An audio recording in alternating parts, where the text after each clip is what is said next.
आप सभी को जय मसीह की। और इस बार शायद मैं और अच्छे से बोल पाऊँ, क्योंकि सबकी सुनने के बाद मुझे पता चला ना क्या बताना है। तो मैं आपको बताना चाहूँगा, और मुझे मन भी करा था कि मैं भी कुछ ऐसी चीज़ बता पाऊँ जो शुरुआत से शुरू होती है। जैसे आदि में वचन था और वचन परमेश्वर के साथ था और वचन ही परमेश्वर था।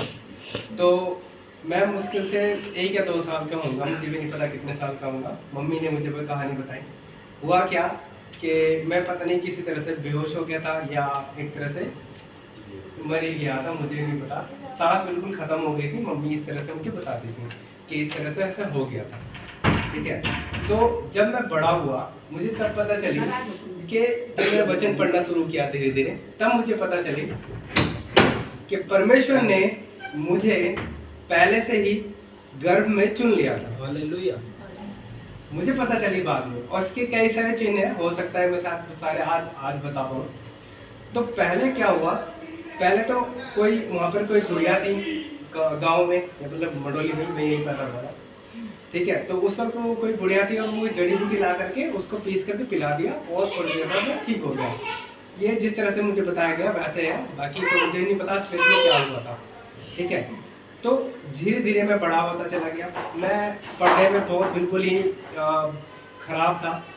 धीरे धीरे मतलब जब तक मैं पढ़ता चला गया, बढ़ता चला गया, धीरे धीरे मुझमें अपने आप एक सोच डेवलप होने लगी, सोच विकसित होने लगी कि आखिर करना क्या है, मैं जीवन में हूँ क्यों। फिर भी किसी ने कहा कि चल अब ये पूजा कर लो, अब ये कर लो, अब वो कर लो। विस्तार में बताऊंगा, बहुत लंबा हो जाएगा। तो फिर मैंने बहुत सारी चीज़ें करनी शुरू की। जब मैं 10 से 12 साल का था तो बहुत सारे व्रत करता, बहुत सारी चीज़ें करता, पढ़ाई, कुछ किताबें भी मैंने पढ़ी और व्रत मैंने एक से एक किए, जितने भी मुझसे हो सकते थे वो मैंने सब व्रत किए। और उसके बाद बहुत सारी चीज़ें मैंने इस तरह से की जो जैसे हिंदू धर्म में रीति रिवाज से होते आए हैं, और काफ़ी टाइम तक मैंने किए भी हैं, बल्कि 6-7 साल से मैंने वो करने बंद से ही कर दिए, ठीक है।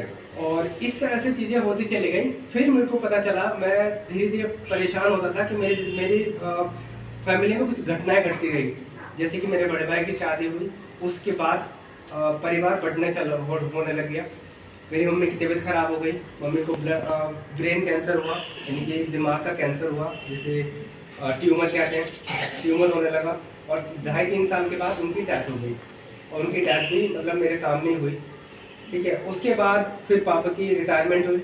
इस बीच में घर में बहुत ज़्यादा क्लेश बढ़ते चले गए, जिस बीच में जब सबसे पीक लेवल पे, मतलब सबसे हाई लेवल पे टेंशन थी घर में, उस लेवल पे जब मैं बिस्तर पे, मतलब घर में बहुत सारे मेहमान आए हुए थे, अपने सब हिस्सा लेने के आए थे कि मुझे हमें हिस्सा चाहिए, हमें अपना हिस्सा चाहिए। उस वक्त ना तो मेरी शादी हुई थी और उस वक्त मैं पढ़ाई कर रहा था, बीए वगैरह में था।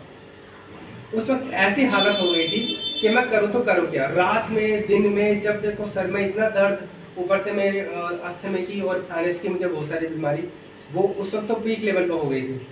सर में दर्द इतना था, मैं रात में एक बिस्तर पे लेट गया।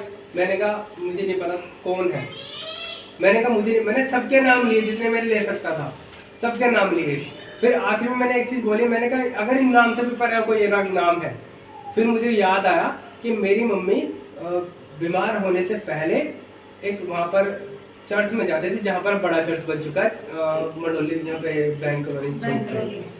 पहले वो छोटा सा कमरा था, इसी तरह का कमरा था छोटा सा, और वहाँ पे जाती थी और मम्मी मुझे भी भेजती थी तेल पड़वाने के लिए कि तेल पड़वा के ले आओ और उसको यीशु के नाम से तेल लगा लेना। तो वो मेरा पहला था, मतलब वहाँ सब जाते थे इसी तरह से बैठते थे, और परमेश्वर का देखो ना, उसने पहले से बना के रखे थे सारी चीज़ें। तो ये सब वो आता था, मैं जाकर मतलब प्रार्थना में क्या करते थे, क्या नहीं हो रहा था, मुझे तो इतना